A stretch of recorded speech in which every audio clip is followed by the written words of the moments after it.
నమస్తే, welcome to DY news. ఘనంగా Congress party ఆవిర్భావ వేడుకలు. పేద బడుగు బలహీన వర్గాలకు అండగా కాంగ్రెస్ పార్టీ ఉంటుంది. Medak MLA doctor Mynampally Rohit. Congress party ఆవిర్భవించి సోమవారం నాటికి సరిగ్గా 138 ఏళ్లు పూర్తయిందని 1885 డిసెంబర్ 28న కాంగ్రెస్ ఆవిర్భవించిన విషయం అందరికీ తెలిసిందేనని మెదక్ నియోజకవర్గ శాసనసభ్యులు డాక్టర్ మైనంపల్లి రోహిత్ అన్నారు. గురువారం మెదక్ పట్టణంలోని రామ్దాస్ చౌరస్తాలో జెండా ఆవిష్కరణ కార్యక్రమంలో ఆయన ముఖ్య అతిథిగా పాల్గొన్నారు. ఈ సందర్భంగా ఆయన మాట్లాడుతూ ఆ రోజుల్లో బ్రిటిష్ ప్రభుత్వానికి ప్రజలకు మధ్య వారధిగా ఉంటూ ప్రభుత్వ విధానాలను ప్రజా దృష్టికి తీసుకెళ్తూ ప్రజల సమస్యలను ప్రభుత్వం దృష్టికి తీసుకెళ్లటం జరిగేది. తదనంతరం స్వాతంత్ర్యం రావటం, ఆ తర్వాత రాజకీయ పార్టీగా ఆవిర్భవించడం జరిగింది. స్వాతంత్ర్యం సాధించిన పార్టీగా అధికారంలోకి రావటం, ఇలా సుదీర్ఘకాలం భారతదేశాన్ని పరిపాలించడం లాంటి పరిణామాలు చోటు చేసుకున్నాయని అన్నారు. ఇలా కాంగ్రెస్ పార్టీ అంచెలంచెలుగా ఎదుగుతూ ప్రస్తుతం దేశవ్యాప్తంగా బలమైన క్యాడర్ ఉన్న పార్టీగా కాంగ్రెస్గా నిలబడుతోందని ఆయన ధీమా వ్యక్తం చేశారు.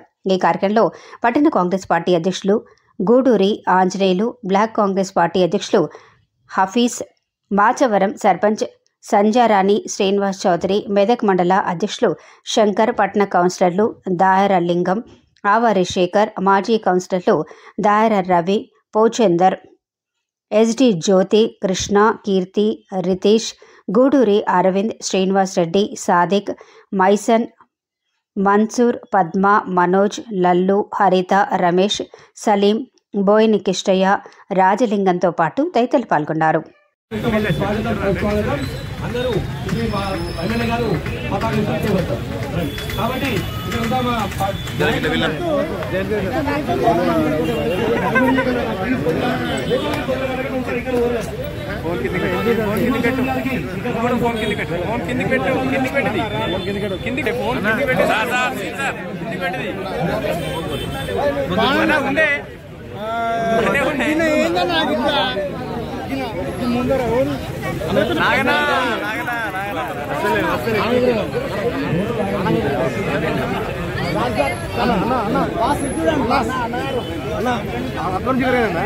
అక్కడి నుంచి మీ ఫేస్ కనిపించాలి.